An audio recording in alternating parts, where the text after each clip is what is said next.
मुकेश और मैं एक ही कंपनी में काम करते थे। एक रोज हमें ट्रेनिंग पर भेज दिया गया। हमारी इससे पहले औपचारिक बातें ही हुआ करती थी, पर ट्रेनिंग पर हमें एक दूसरे को जानने का मौका मिला। हमें कमरे में एक साथ ही रुकना था। साथ रहकर हम आपस में काफ़ी घुल मिल गए थे। अक्सर रात को मुझ पर से चादर हट जाती थी तो मुकेश मुझे चादर उठा दिया करता था।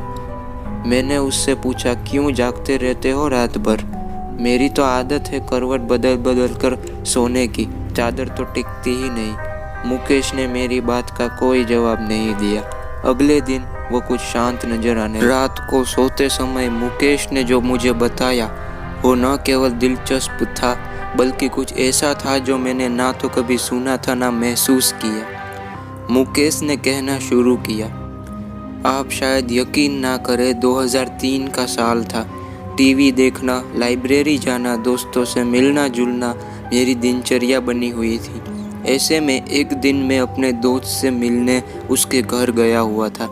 पता चला मेरे छोटे भाई दिनेश की तबीयत खराब है। मैं तुरंत घर की ओर निकल पड़ा। वहाँ देखा परिवार के सभी लोग मौजूद थे। दिनेश जोरों से चीख रहा था, जैसे उसे किसी तरह का दर्द हो रहा हो।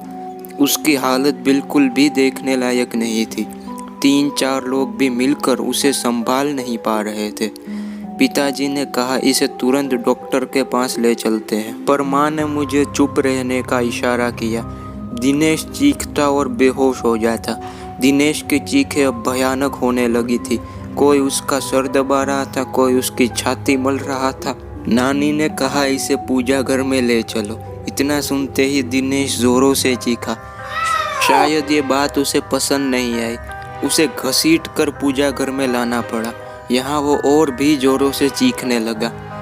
उसे संभालना मुश्किल हो रहा था, तो हमने उसे कुर्सी से बांध दिया। फिर नानी ने उससे प्रश्न किया, बता कौन है तू?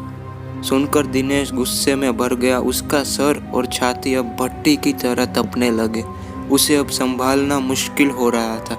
नानी ने फिर कहा, बता कौन है तू? इस बार दिनेश ने गुस्से में अपने दांत पीस लिए। उन दांतों को किटकिटाने की आवाज़ मेरे कानों में दर्द करने लगी थी। उसके बदन की सारी हड्डियां कड़क रही थी। आखिर में उसने अपनी जबान बाहर निकाली, जो काली पड़ चुकी थी। यकीन नहीं हो रहा था किसी इंसान की जबान खींचकर इतनी लंबी हो सकती है। नानी ने फिर अपनी बात को दोहराया, बता कौन है तू? कहाँ से आया है? इस बच्चे ने तेरा क्या बिगाड़ा है? जहाँ से भी तू आया है वहीं लौट जाओ। बदले में जो कुछ भी मांगोगे हम तुम्हें देंगे, लेकिन इस बच्चे को छोड़ दो। दिनेश ने अपना आपा खो दिया।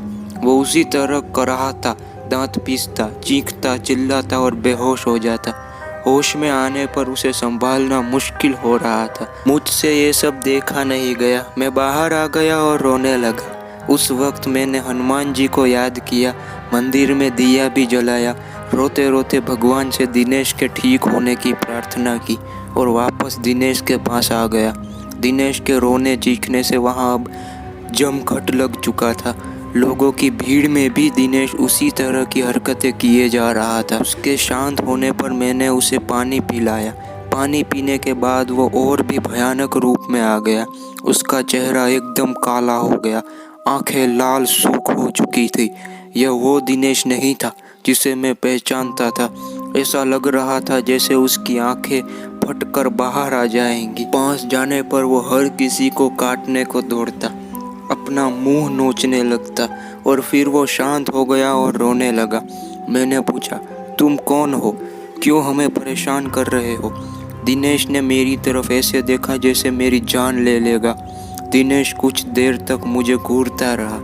वो दिनेश नहीं था, उसकी जगह किसी और ने ले ली थी। सबको बारी बारी घूरने के बाद उसकी आंखें अपने कोटर में गोल गोल घूमने लगी। ऐसा नज़ारा जीवन में पहली बार ही देख रहा था।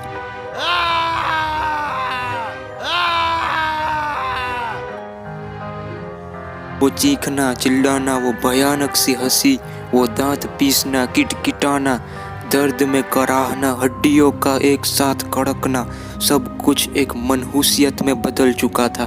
फिर दिनेश ने एक लंबी सांस खींची और छोड़ी।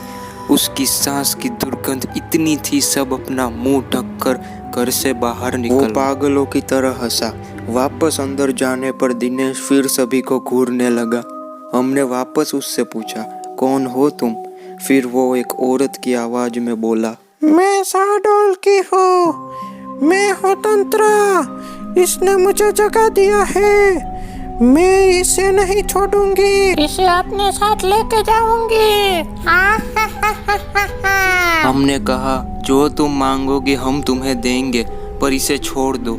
वो दुष्ट आत्मा अब अपने पूरे रूप में आ गई और बोली, मुझे एक मटकी, 4 नारियल, चुनरी, श्रृंगार का पूरा सामान ला कर दो तो मैं चली जाऊंगी, नहीं तो इसे अपने साथ लेके जाऊंगी।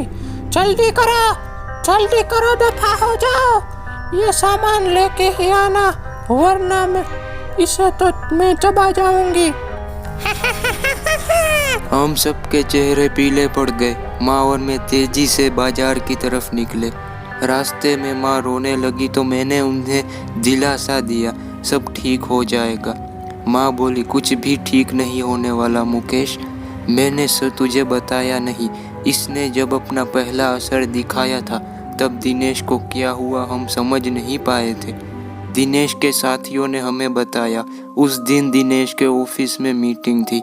सब आपस में हंस बोल रहे थे, सब कुछ ठीक था कि अचानक दिनेश की तबीयत बिगड़ने लगी। दिनेश ने सामने रखा गिलास उठाया और पानी पिया। पानी पीते ही दिनेश बेहोश हो गया। उसके साथी चौंक गए। 2 लोग ने मिलकर उसे टेबल पर लिटाया। उस समय उसकी आंखों से आंसू बह रहे थे। वो अपने साथियों से कुछ कहना चाह रहा था, लेकिन उसके मुंह से एक शब्द भी नहीं निकल पा रहा था। उसके साथी उसे हॉस्पिटल ले गए। हमें जैसे ही सूचना मिली हम सभी वहां पहुंच गए। दिनेश कुछ देर बाद ठीक हो गया। क्या हुआ उसे खुद भी कुछ नहीं मालूम था। उसे इतना याद था कि वो बेहोश हो गया था। उसके बाद कभी ऐसा कुछ नहीं हुआ जिससे कोई परेशानी हो। तुम ठीक कह रही हो माँ, उसके बाद भी कुछ हुआ जरूर था। क्या मतलब? माँ बोली। मतलब ये माँ, पिछली बार जब मैं छुट्टियों में घर आया था, उस रात मैं कमरे में सो रहा था। रात के 3 बजे का समय था। कमरे की खिड़की खुली हुई थी और उससे तेज हवा कमरे में आ रही थी। उस हवा के शोर से मेरी आँख खुली। मैंने देखा एक साया मेरे पास खड़ा था। ध्यान से देखने पर भी मैं उसका चेहरा ना देख पाया। उसके चेहरे पर कालिख के अलावा कुछ नहीं था। उसका शरीर धुएं जैसा था। अचानक वो साया बादल की तरह तैरता मेरे पास आने लगा। मैं घबरा गया और अपनी चादर में मैंने अपने आप को समेट लिया। वापस देखा तो वो साया वहाँ नहीं था। इसे अपना वहम मानकर मैं भूल चुका था। पर अब दिनेश के हालात देखकर लगता है कुछ तो जरूर हुआ है। इसके बाद मैं मटकी लेने चला गया और माँ श्रृंगार के लिए सामान खरीदने लगी। मुझे दुकानें बंद मिली तो मैं सीधे कुम्हार के घर चला गया। वहाँ से लाल और काली दोनों मटकी ले आया। वापस आकर ज्यों ही सामान हमने दिनेश के आगे रखा वो शांत हो गया। नानी उसे देखने गई और दिनेश के सामने जाकर खड़ी हो गई। कुछ देर तक नानी उसे ऐसे ही देखती रही तो हमने नानी से पूछा, क्या हुआ नानी?